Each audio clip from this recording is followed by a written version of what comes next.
Class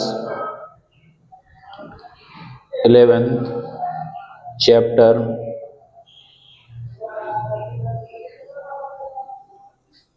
4 subject physics. Topic है exercise.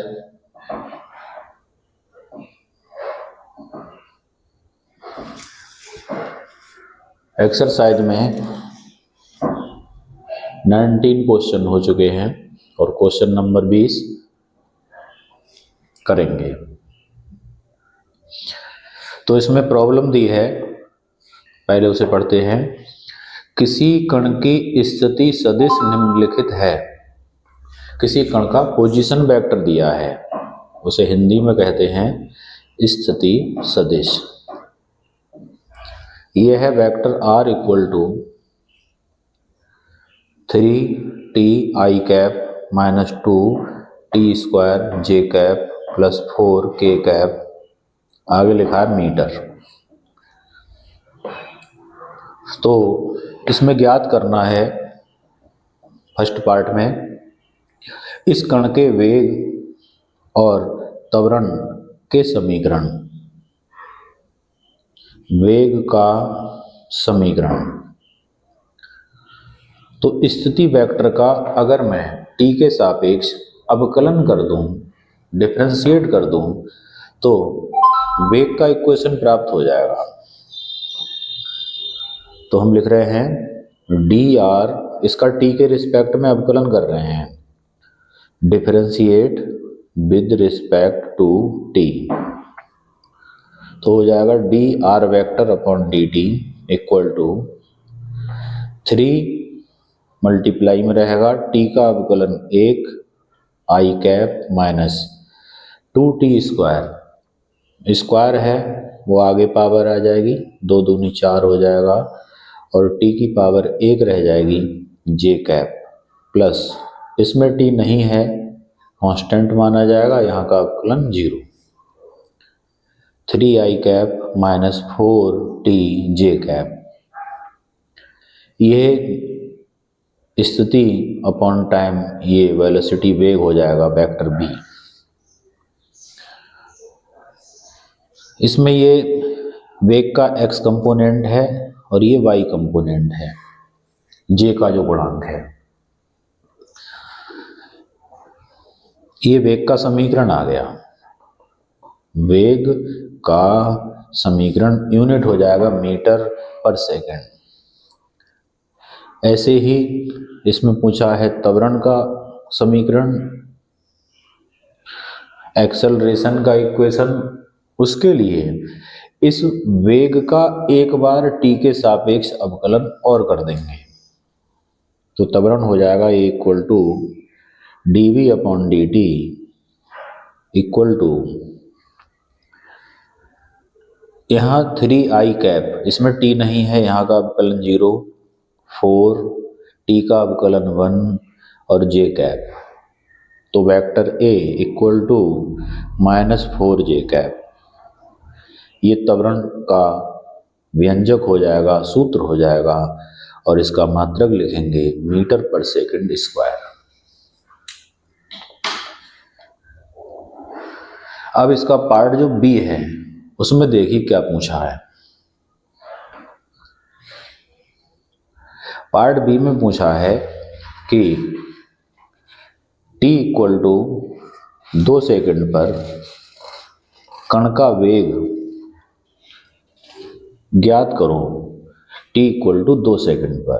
तो हम क्या करेंगे, वेग का समीकरण लिखेंगे और उसमें t की जगह 2 रख देंगे।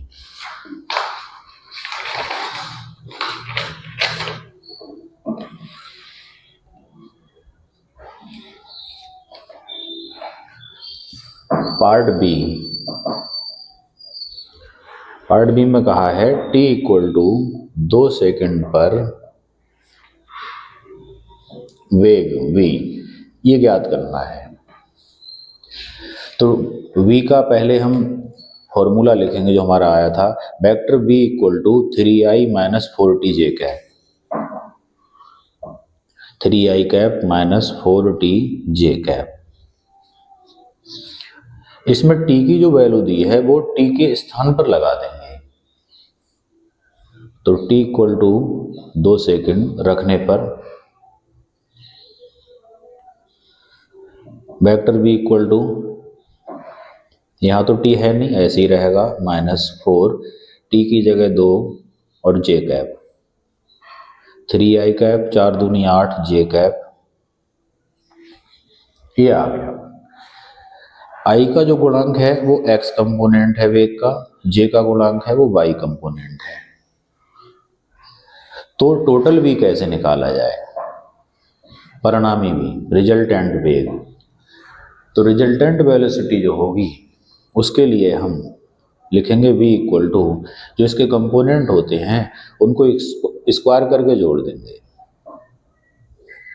bx का मान कितना लगाएंगे यहाँ 3, i का जो गुणांक है 3, प्लस vy, j का जो गुणांक है -8 वो लिखेंगे।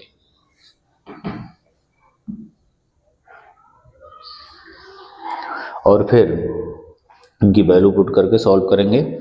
तो 3 का स्क्वायर क्या आएगा 9, 8 का स्क्वायर 64, ये हो गए 73। तो भी आ गया √73। चाहे तो हम 73 का स्क्वायर रूट निकाल लें। 8 8 64, बचेंगे 13 में से 4 गए 9, 8 और 8 जोड़ देंगे, पॉइंट लगाएंगे 00, 16 का टेबल पढ़ेंगे 90 से ज़्यादा ना हो जाए। 5 बार जाएंगे, 16 पंजे 80, 5 पंजे 25, 5 छक 30 और 2 32, 5 एकम 5 और 3 8, 825। तो इसका स्क्वायर रूट आएगा 8.5 मीटर पर सेकेंड। यही आंसर हो जाएगा। देखते हैं क्वेश्चन नंबर 21। कोई कण t बराबर 0 क्षण पर मूल बिंदु से 10 j cap metre per second के वेग से चलना प्रारंभ करता है तथा xy तल में एक समान त्वरण 8i plus 2 j cap metre per second square से गति करता है। फर्स्ट पार्ट, किसी क्षण कण का x निर्देशांक 16 मीटर, किस क्षण कण का x निर्देशांक 16 मीटर होगा। तो ये डिस्टेंस दी है 16 मीटर x अक्ष के अलोंग, और बाद में इसी समय इसका y निर्देशांक पूछा है। तो हम क्या करेंगे, हमने t इक्वल टू 0 पर वेग, वेक्टर वेग जो वैल्यू है वेक्टर v की वो लिख ली। इसमें j कैप का गुणांक है, i कैप नहीं है। तो वेग के दो कंपोनेंट होंगे vx और vy। vx लिया जाएगा 0 क्योंकि i कैप नहीं है, vy का मान होगा 10। त्वरण दिया है वेक्टर a इक्वल टू, इसमें i का जो गुणांक 8 है वो ax का मान हो गया, x कंपोनेंट, त्वरण का x कंपोनेंट, ये त्वरण का y कंपोनेंट है।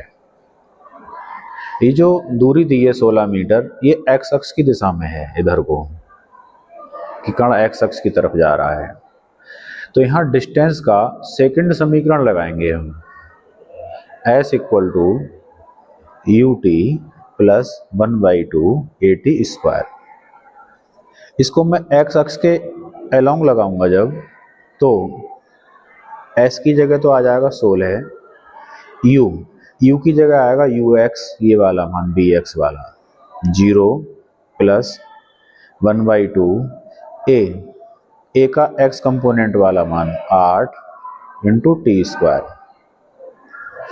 16 इक्वल टू 2 से 8 काटेंगे 4, 4 टी स्क्वायर, 4 से 16 काटेंगे तो 4 बार गए, तो टी स्क्वायर इक्वल टू 4 और टी इक्वल टू 2 सेकेंड। ये टी का मान 2 सेकेंड आ गया। इस दूरी का y कंपोनेंट भी पूछा है, यहाँ लिखा है कि इसी समय इसका y निर्देशांक कितना होगा। फिर से हम फॉर्मूला लगाएंगे, s equal to ut plus 1/2 at square. इस बार हम इसे y अक्ष के अनुदिश लगा रहे हैं, तो s बाई u वेग का वाई कंपोनेंट कितना है 10, यहाँ आएगा 10 इंटू टी का मान 2 प्लस 1/2 ए का वाई कंपोनेंट है 2 इंटू टी स्क्वायर, टी की जगह 2, 2 का स्क्वायर 20 प्लस 2 से 2 कट गया, 2 का स्क्वायर 4, तो ये आ गया 24 मीटर। तो वाई एक्स की दिशा में कितना विस्थापन आएगा 24 मीटर। कोई कण इधर को आ रहा है और एक्स और वाई दोनों अक्षों के बीच में जा रहा है इस तरह से, तो अगली दिशा में इधर एक्स अक्ष हो गई, इधर वाई अक्ष, तो ये डिस्टेंस हो गई एस एक्स, एक्स की दिशा में दूरी, ये हो जाएगी वाई एक्स की दिशा में दूरी। तो इधर को चली गई दूरी 16 मीटर है, इधर को चली गई दूरी 24 मीटर है। इसके सेकंड पार्ट में चाल पूछी है, तो हम गति का सेकंड इक्वेशन लिखेंगे s equal to u t plus 1/2 a t square. इसका t के सापेक्ष अवकलन कर देंगे, आसान कर दिए।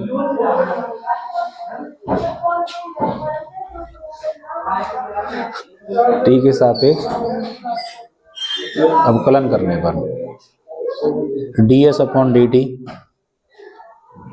u ऐसे ही रहेगा, t का अवकलन 1 प्लस 1/2 a टी स्क्वायर का अवकलन 2t, u प्लस 2 से 2 कट गया ए टी, विस्थापन बटे समय अंतराल, ये वेग हो जाएगा v। u और a इनकी एक वैल्यू लगा देंगे हम। u की वैल्यू है 10 j कैप प्लस a की वैल्यू है 8 i cap plus 2 j cap into T की वैल्यू आई थी 2 सेकेंड, 10 j कैप प्लस, जब वेक्टर की वैल्यू लगा देंगे तो ये भी वेक्टर हो जाएगा, 2 8 16 i कैप प्लस 2 दूनी 4 j कैप, 10 और 4 j हो गए 14 j cap plus 16 i cap. Vector b equal to, vector b का परिमाण लिखेंगे, इसका कितना मान होना चाहिए, √16 का स्क्वायर प्लस 14 का स्क्वायर, 16 का स्क्वायर 256, 14 का 196, जोड़ हो जाएगा 6 6 12, 9 5 14 और 1 15, 3 4 452, 452 का स्क्वायर रूट ले लेंगे, 2 दूनी 4, कुछ नहीं बचा, 2 और 2 हो गए 4, पूरा पेयर उतरेगा 52 का, एक बार जाएगा 41 एकम 41, एक बचा, एक पॉइंट लगाएंगे 00, यहाँ एक जुड़ जाएगा 42, 42 से 110 में कितने बार जाएंगे, 2 यहाँ, तो इसका स्क्वायर रूट आएगा 21.2 मीटर पर सेकंड, यही इसका आंसर।